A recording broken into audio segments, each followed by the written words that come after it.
mean age. But it is going to be a beautiful future as long as we don't fuck it up. I'm Brian McWilliams, and this is Mean Age Daydream, where I bring you unfiltered comedy, criticism, philosophy, and politics with a Mean Age Daydream.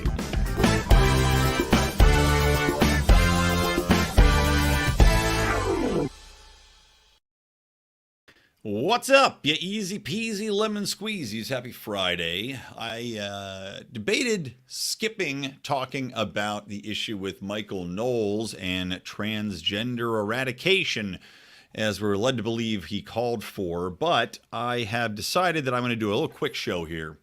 A quick addendum to my main show, which of course you guys can listen to every Wednesday on the Lions of Liberty Network. This is going to be on the YouTube for Mean Age Daydream. This will be on the Mean Age Daydream solo feed and not on the main network feed for this week, just because it's fun to do some things on the solo side, right? Get a little more action for that feed, get you guys to subscribe. So you can find that there. And I want to remind you to subscribe to our Patreon. If you are a stingy bastard, well, open up that wallet, because we've got Good Morning Fuckhead rants that I do, which are fantastic daily rants, or almost every day.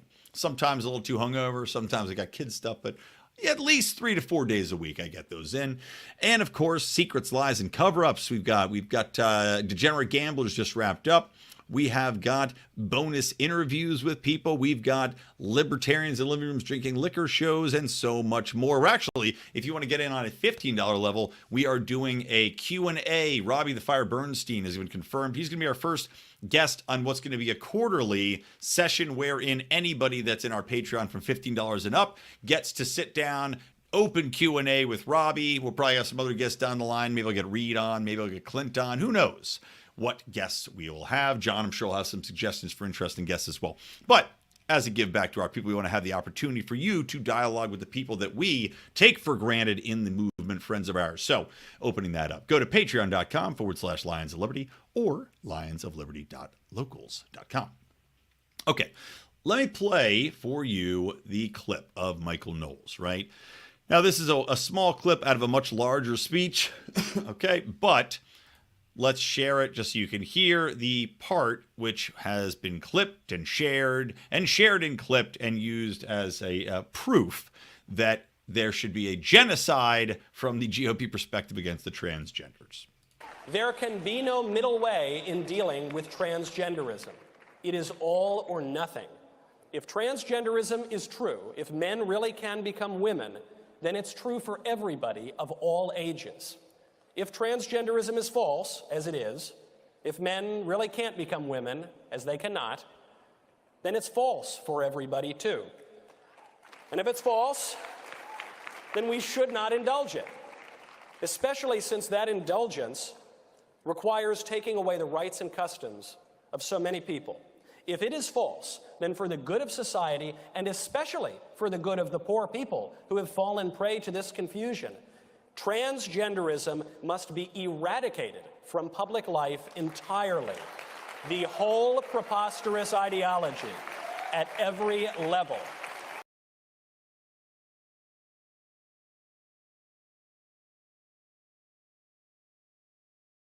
Whoopsie, forgot my mic was muted. That was awkward. So there you go. That's the part everybody was talking about.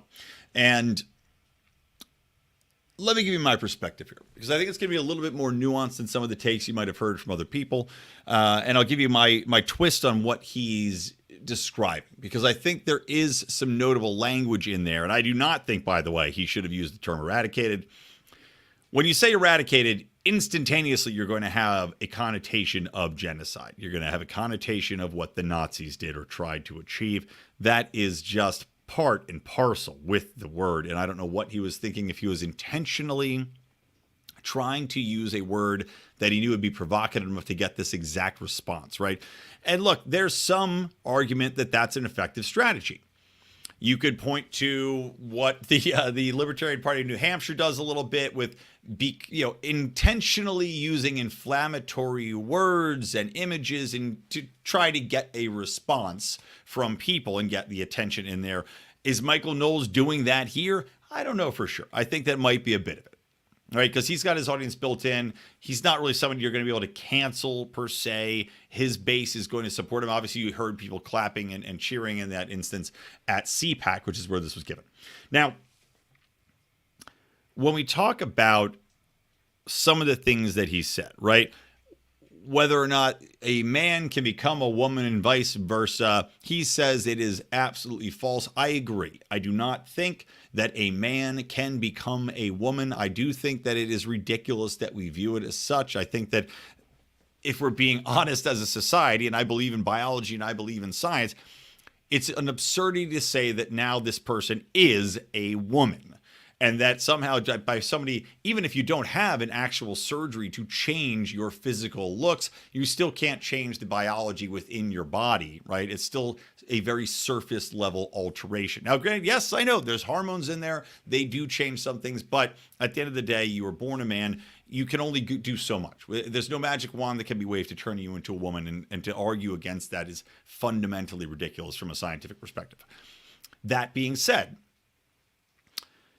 when Michael Knowles says that we have to, quote unquote, eradicate transgenderism and that we should not entertain or indulge these people in their actions, well, that's where I get a little bit hesitant, right?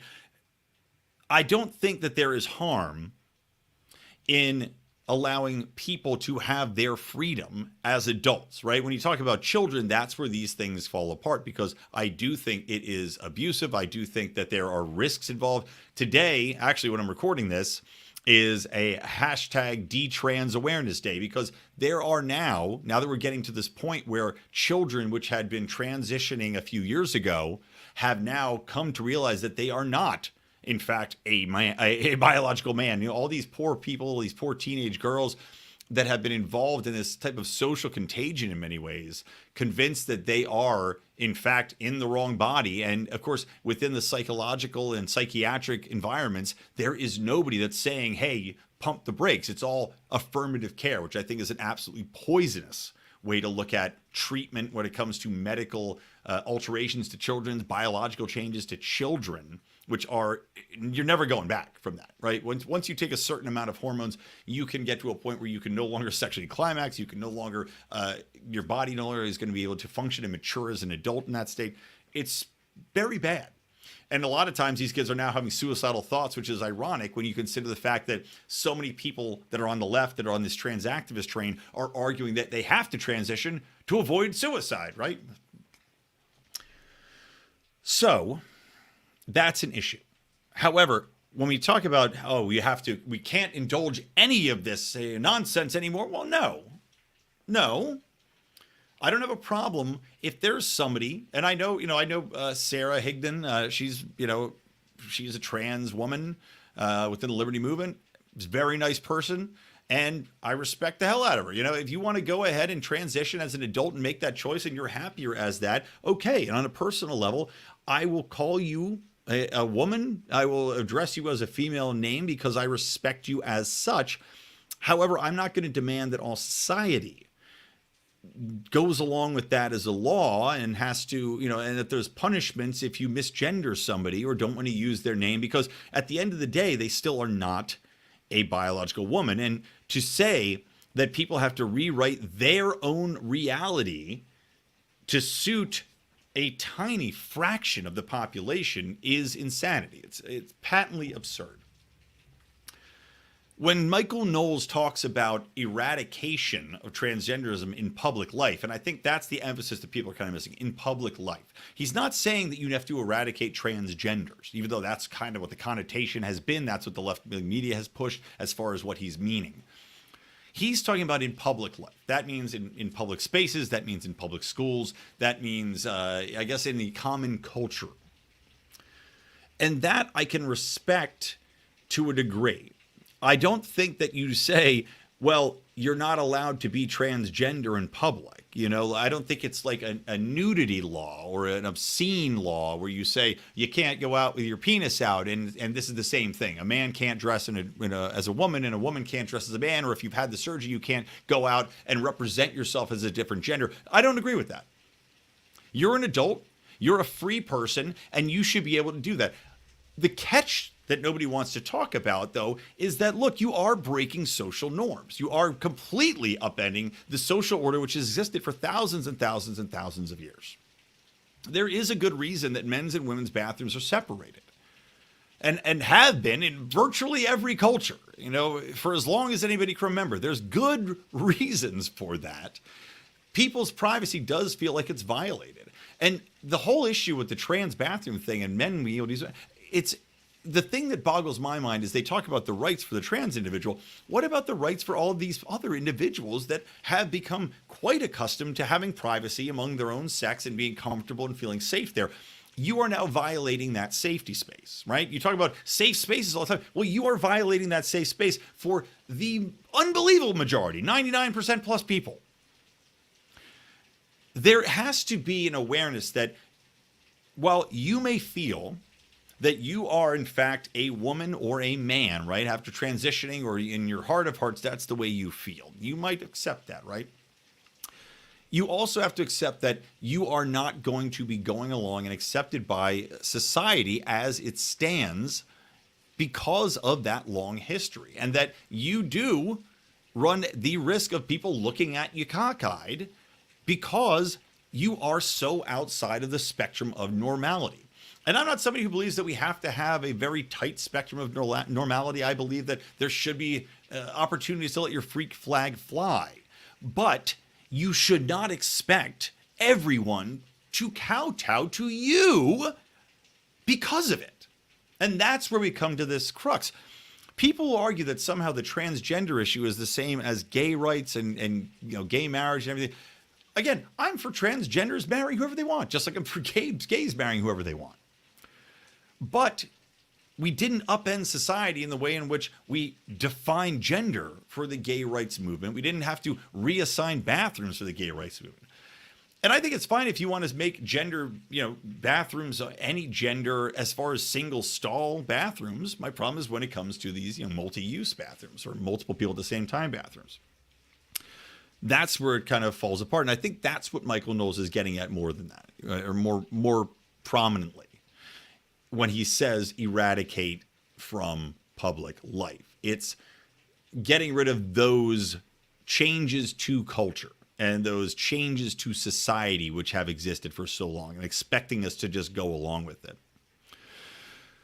A question that can be raised is, should society change? And how fast? Because that's a lot of what the problem with the transgender issue is too, is that the activists and the left have pushed transgenderism so hard and so fast over the past 10 years, maybe 15 years, but I think it's about 10 years that I can remember where this is really prominent, that it's unreasonable to expect society to not push back. It's unreasonable to argue that we should be transitioning children and giving them all these drugs and hormones without waiting and seeing what the effects of these things actually are, which now you're coming to see the fruition of this, which a lot of the results are not great because statistically something like 80% of children that identify as a different gender within a couple of years decide, oh no, I'm happy in my own sex, in my own gender. You take that and then you look at it as far as how many people are just being urged to transition immediately. And yes, you do have a problem. So Michael Knowles has a point in that we should not be pushing this and encouraging these people to go ahead and make the leap and have the surgery and take the hormones in our public schools. Now you can teach what a transgender person is in a sex ed class, something like that. But I think that again has to wait until sex ed is a proper age. Now, what age that is, debatable, because kids are having sex at a younger age. Is it 6th grade? I wouldn't be opposed to a 6th grader being taught what a transgender person is. But I don't think that it's a good idea to go and ask kids when they're, 6 years old what your pronouns are if you feel like a boy or a girl that day. Sometimes they're going to feel like a boy. Some people want to dress as girls when they're boys and they grow out of it. I heard a ton of stories. I have friends that have had that. But to emphasize that in public life is what he's talking about. I think that the conversation is not a productive one coming out of this, because the instantaneous result from something like this is going to be people getting up in arms on the left and saying, well, this is exactly what we told you was going to happen, right? And he's given them that gift. It's kind of like January 6th for the transgender issue. He's given them a gift which is going to hurt having a real dialogue on this, because now it's all about hate. It's all about genocide. It's all about taking away rights, taking away the right to live. When, as I said, this should be an issue that should be kept more or less in the evolution of culture in its right place. You can start the conversation. We can have people going out and, transgender people have been out in society for a very long time, by the way. I can remember as a little kid seeing a man that's clearly a woman, or a woman that's, a man that's dressed as a woman that's clearly a man standing there. And typically the response to this is, okay, well, that's really weird. And I'm sorry, it is. It's really weird. Guys, can we all admit that, please? Can we stop pretending that it's completely normal to see somebody that's clearly transitioned or pretending to be somebody that they are not, something that sex they are not? It is very odd. It is a 1 in 100,000 instance or less, probably way less. It's okay to say, look, this is odd. The question is, how fast should we accept it, and how prominently should it be featured and focused upon in our society? And I think that's what he is pushing back against. But I do not agree with him that it should be eradicated from polygamy. I do not think that somebody should be prohibited from going out there, because that is a distinct attack on freedom, a distinct attack on your ability to live your life as you see fit. Because if you're not hurting anybody, and I don't see people out there hurting anybody by pretending to be a different sex, then live and let live. And that's where Michael Knowles really, this falls apart. Anyway, that's my 2 cents, guys. Hope you enjoyed it. Hope it was worthwhile. Hope it was doing. Hopefully it doesn't get me canceled in any way, shape, or form. But who knows? All right. Enjoy your weekend. Enjoy your times. That's it from me, Brian McWilliams. And I will talk to you on the flip side.